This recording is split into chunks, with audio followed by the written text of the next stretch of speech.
तपाईहरुको राजनीति चाहिँ देश लुट्ने र देश चुस्ने भयो।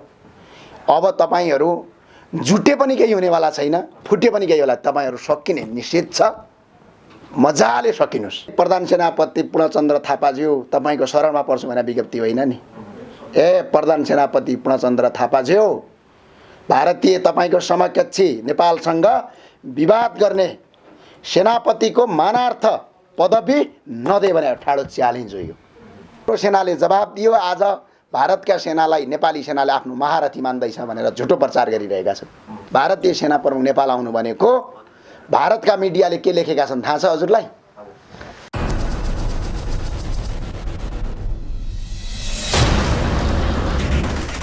नमस्कार। देश विदेशबाट हेरेर बस्नुभएका सम्पूर्ण नेपाली आमा बुवा दाजुभाइ तथा दिदीबहिनी र पत्रकार मित्रहरूमा म ज्ञानेन्द्र साईको तर्फबाट दशौँलाई जोडेर नमस्कार गर्न चाहन्छु। आजको पत्रकार सम्मेलन भनेको विशेष गरेर भारतीय थलसेनाका प्रमुख यही कार्तिक 19 गते नेपाल आउँदैछन् र यही सम्बन्धमा र अरू विषम परिस्थितिको सम्बन्धमा नेपाली सेनाको हेडक्वार्टरले प्रधान सेनापति महारथी पूर्णचन्द्र थापाको आमन्त्रणमा सैनिक प्रवक्ता सहायक रथी श्री सन्तोष बल्ब पौडेलको संयोजकमा र हाम्रो नेपाल हामी नेपालीको संयोजकमा आफै ज्ञानेन्द्र साईको संयोजकमा आज बसेको विशेष भेटघाट सैनिक मुख्यालयमा भएको विशेष भेटघाटको बारेमा आजको पत्रकार सम्मेलन छ। यो हामीले किन गरिरहेका छौँ भने हामी एउटा सार्वजनिक व्यक्ति हो। सार्वजनिक व्यक्ति भइसकेपछि हामीले भएका भित्रका आन्तरिक कुराकानीहरू आम नेपाली नागरिकले बुझ्न पाउनुपर्छ। यदि अहिलेका दलका नेताहरू र अहिलेका दलका विभिन्न भारतीय रहेका एजेन्टहरू भइदिएको भइदिया भए उनीहरूले आफूले भेटेको कुरा गोप्य राख्न सक्थे। तर हामीले सार्वजनिक व्यक्ति भएको नाताले हामीले यो कुरालाई हामी तपाईँ नागरिकमा वास्तविक कुरा के थियो के भयो यो विषयमा चाहिँ आज हामी कुरा बताउनेछौँ। र भारतीय थलसेनालाई नेपालको भारतीय थलसेना प्रमुखलाई मानार्थ महारथी नेपालको मानार्थ महारथी पदवी नदिनु भनेर नेपालको इतिहासमै पहिलोपटक सेना प्रमुखलाई हामीले विज्ञप्तिसहित उपलब्ध गराएका छौँ। अब यो बाँकी हामी विज्ञप्ति पढेर सुनौँ।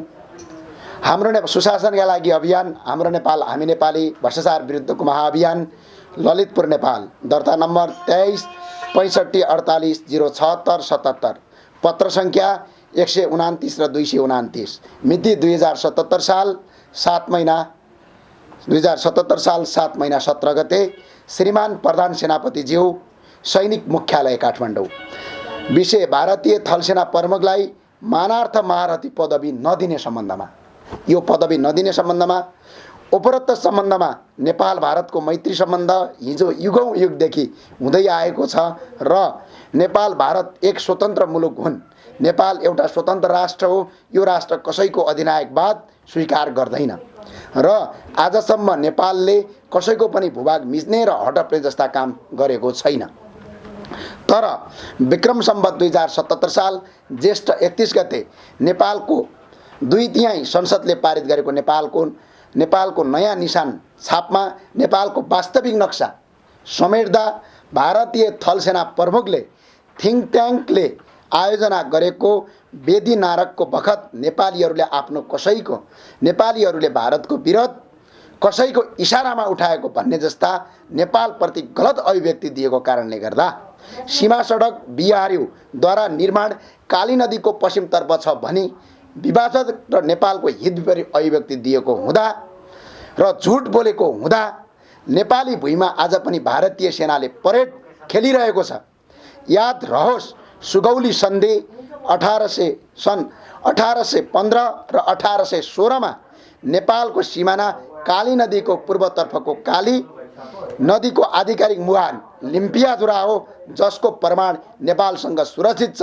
त्यसैले भारतीय थलसेना प्रमुखलाई नेपालसँग जुत्ने र नेपाललाई अपहेलना गर्ने अभिव्यक्ति दिएको हुँदा भारतीय थलसेना प्रमुखलाई मानार्थ महारथी पदवी नदियोस्। संयोजक ज्ञानेन्द्र साई हाम्रो नेपाल हामी नेपाली। यो नेपाली सेनाका प्रमुखलाई दिएको पहिलो पत्र हो। हामीले इतिहास पल्टाउँदै जाने हो भने विक्रम सम्वत 2020 सालमा तत्कालीन राजा महेन्द्र शाहले भारतीय थलसेनाका प्रमुख मनक शाहलाई पहिलो पटक नेपाली सेनाको मानार्थ महारथी पदवी दिनुभएको छ। त्यस्तै गरेर 2027 सालदेखि 2032 सालसम्म नेपाली सेनाको महारथी प्रधान सेनापति हुनुभएका सिंहबहादुर बस्नेतले पहिलो पटक भारतीय सेनाको मानार्थ महारथी पदवी स्वीकार गर्नुभएको छ। त्यस्तै गरी 2044 सालदेखि 2048 सालसम्म नेपाली सेनाको नेतृत्व गरिरहनुभएका महारथी सेनापति सचित शमशेर जवाराले भारत सरकारले भारतीय सेनाले दिएको मानार्थ महारथी पदवी नै उहाँले अस्वीकार गर्नुभएको छ। त्यही भएर हामी आग्रह गर्न चाहन्छौँ नेपाली सेनाका प्रमुख र महारथी पूर्णचन्द्र थापाज्यूलाई र नेपाली सेनाका परमाधिपति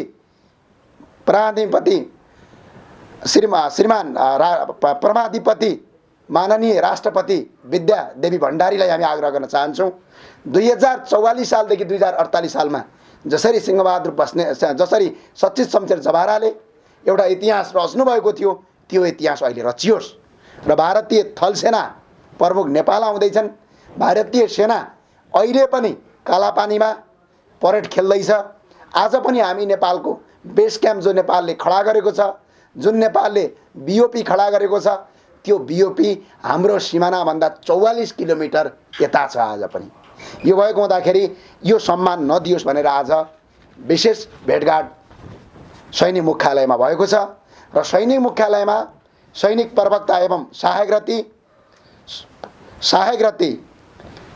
सहायक रती सन्तोष बल्लभ पौडेलले उहाँले जानकारी गराउनु भएको छ कि नेपाली सेनाका महारथी पूर्णचन्द्र थापाले यो कुरा भारतीय समकक्षी महारथीलाई उहाँले कार्यक्रममा बताउने र उहाँले त्यसको स्वीकारिता गर्ने उहाँले जानकारी गराउनु भएको छ। हस्, धन्यवाद। होइन, हामीले हाम्रो आवाज उठाउने हो, नेपाली जनताको भोइसलाई उठाउने हो। नेपाली जनता के चाहन्छ भने नेपालप्रति घृणित नजरले हेर्ने भारतीय थल सेनाका अध्यक्षलाई एवं सेनापतिलाई सेना अध्यक्षलाई नेपालमा यस्तो किसिमको पदवी स्वीकारे छैन भन्ने कुरा नागरिकको आवाज हो। र अर्को कुरा के छ भने नेपाली सेनाले उहाँलाई मात्र बोलाएको होइन, नेपाल सरकारको निमन्त्रणा छ। नेपाल सरकारले यसको जिम्मा लिनुपर्छ। अहिले भारतीय थल सेनालाई नेपाल ल्याएर पदवी दिनु भनेको हामीले चाहिँ के गर्नु हो भने पछाडि हाम्रो शिरलाई झुकाउनु हो। त्यो भएको हुँदाखेरि यो पदवी नदियोस् भन्ने हामी नागरिकको आवाज हो। जनताको स्तरमा भारतप्रति त्यति धेरै आक्रोश बढिराखेको बेलामा भारतीय सेनापतिको नेपाल भ्रमणलाई तपाईहरुले चाहिँ कसरी लिनु भएको छ? हामीहरूले चाहिँ अहिलेका प्रधानमन्त्रीज्यूले चाहिँ पुरै रूपमा गुलामी तन्त्र एउटा सहसचिव लेभलको रहको प्रमुखलाई भेट्ने, त्यो पनि गोप्य आउँदाखेरि एयरपोर्टमा चाहिँ आउने, यतापट्टि कुनै पनि प्रोटोकल नगरेर भेट्ने, अनि भारतका अगाडि हाम्रो सम्बन्ध र मित्रराष्ट्रसँग सम्बन्ध बराबरीको हुनुपर्छ, गुलामीको होइन। तर अहिलेका प्रधानमन्त्रीले जुन गुलामीको सम्बन्ध छ, भारतीय सेना प्रमुख नेपाल आउनु भनेको भारतका मिडियाले के लेखेका छन् थाहा छ हजुरलाई? यही भारतीय सेना अध्यक्ष जो नेपालले हिजो लिम्पियादुरा लिपुले आफ्नो हो भनेर दाबी गरेका थियो, हाम्रो सेनाले जवाब दियो आज भारतका सेनालाई नेपाली सेनाले आफ्नो महारथी मान्दैछ भनेर झुटो प्रचार गरिरहेका छन्। हामी गुलामी तन्त्रमा बाँच्ने छैनौँ। यो वीर पुर्खाको देश हो। अहिले केपी तन्त्रले गुलामी तन्त्रको गुलामी गरेको प्रष्टै हुन्छ।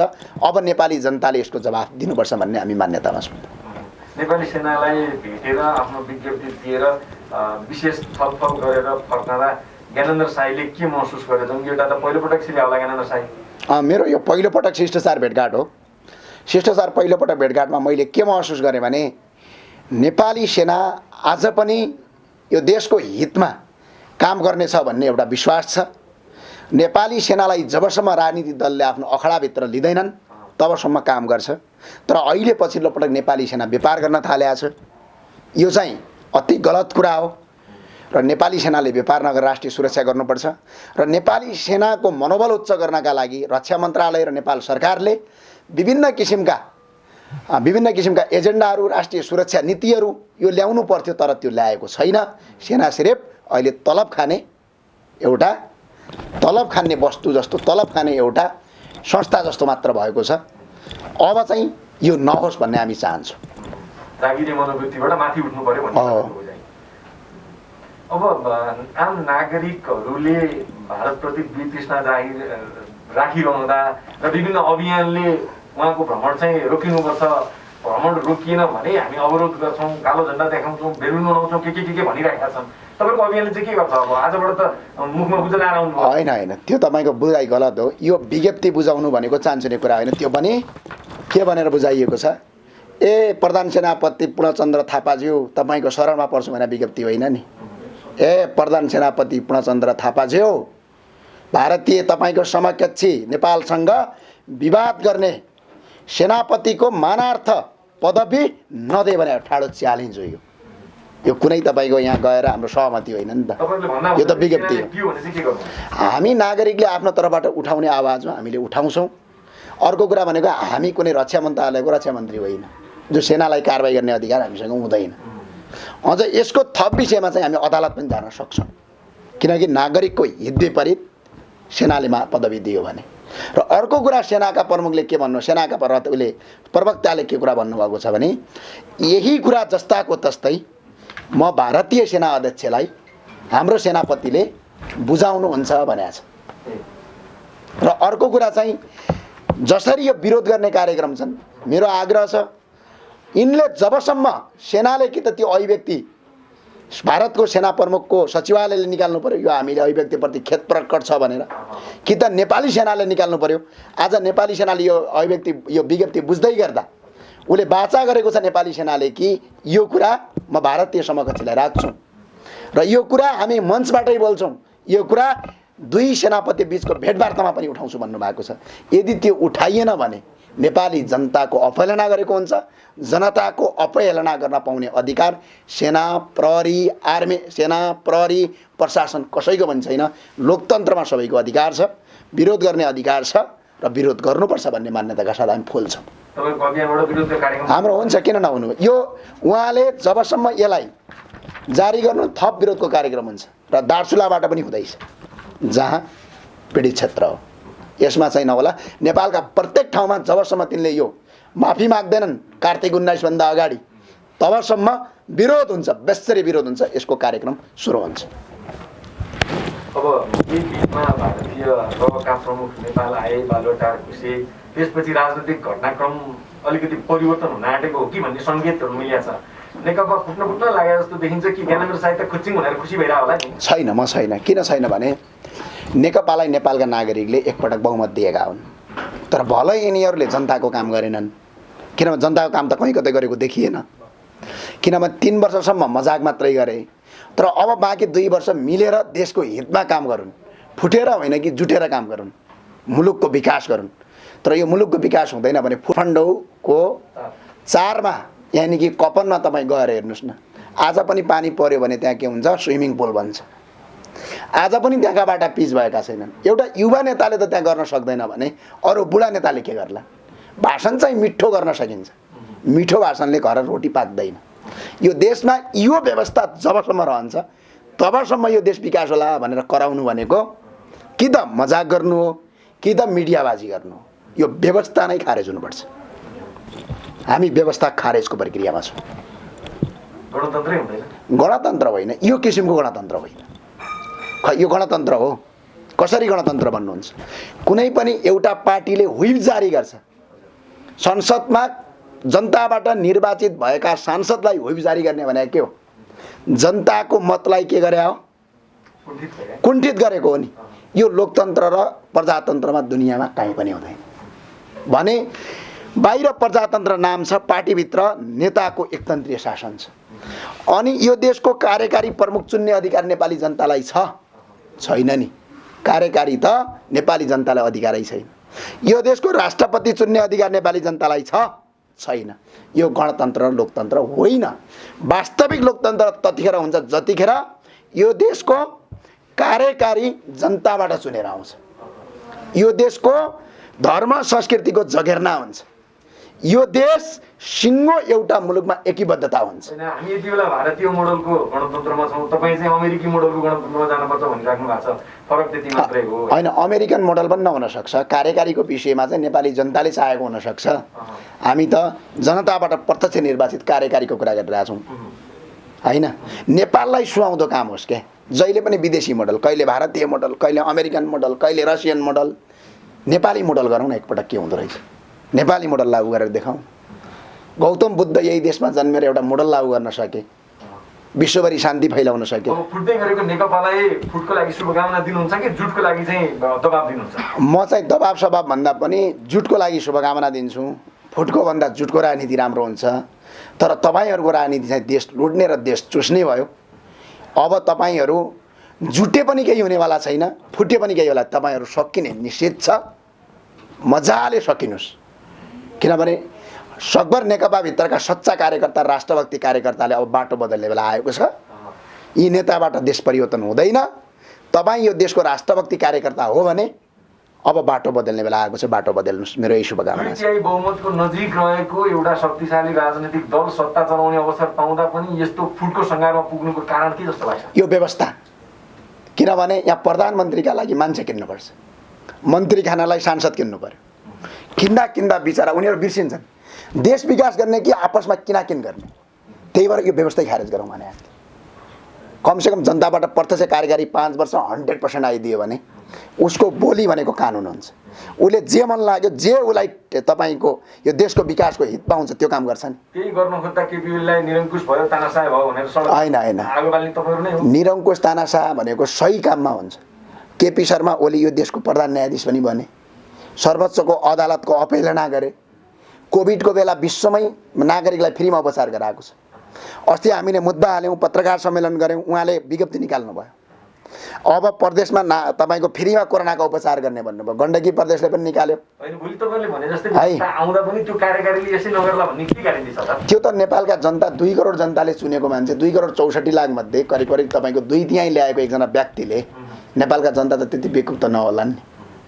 सत्ता र शक्तिमा पुगिसकेपछि अलि उन्माद होइन, नेपालका नागरिक त्यति बेकुब नहोलान् नि। अहिले पो तपाईँको केपी शर्मा ओलीलाई जनताले सुने होइनन्। उनी त सांसद मात्रै हुन् नि, सांसद त जो पनि भन्न पायो नि, तर उनी आफै प्रधानमन्त्री बन्ने। र 30 वर्ष भयो यो व्यवस्था लागू गरेको। म तपाईँलाई एउटा आग्रह गर्न चाहन्छु, 30 वर्षमा कहाँ परिवर्तन भयो? कलेज बन्यो, एउटा विश्वविद्यालय बन्यो, बरु प्राइभेट चाहिँ बन्यो है, सरकारी बन्यो, एउटा सडक बन्यो, कहीँ देख्नु भएको छ? एउटा सरकारी बिल्डिङ देख्नु भएको छ? अस्पताल बन्यो, विद्यालय बन्यो, कल कारखाना बने। धरहरा त तपाईँको 1 वर्ष नहुँदै कसरी भन्नु? सरकार चलाएकै 3 वर्ष भयो। अझ यो 72 सालभन्दा अहिले कति भयो? 5 वर्ष भयो धरहरा। 72 सालपछि भत्केको अहिले 5 वर्ष भयो। धरहरा बनाउनु भनेको केपी शर्मा ओलीले नयाँ बनाएको होइन नि त। पहिला भएको धरहराको संरचना फेरि बनाइएको। अनि अर्को कुरा भनेको कहाँनिर बनेको छ? भएका सङ्घ संस्था सारा बिक्री भए, 44वटा संस्थान बेचिए, नेपाल गलैँचाबाट ब्याकअप भयो, नेपालका कल कारखाना सारा बन्द गरिए। आज सरकारी स्कुल सारा बन्द अवस्था जस्तो छन्, प्राइभेट चलेका छन्, स्वास्थ्यमा व्यापार छ, शिक्षामा व्यापार छ, मुलुक बेरोजगारीले आक्रान्त बनेको छ। अनि यही व्यवस्थालाई फेरि पुज्ने हो भने अब नेपालीले किडनी बेचेर बाँच्नु सिवाय अर्को विकल्प छैन। कि देश छोड कि किडनी बेच। त्यही भएर व्यवस्था खारेज गरौँ। हस्, धन्यवाद।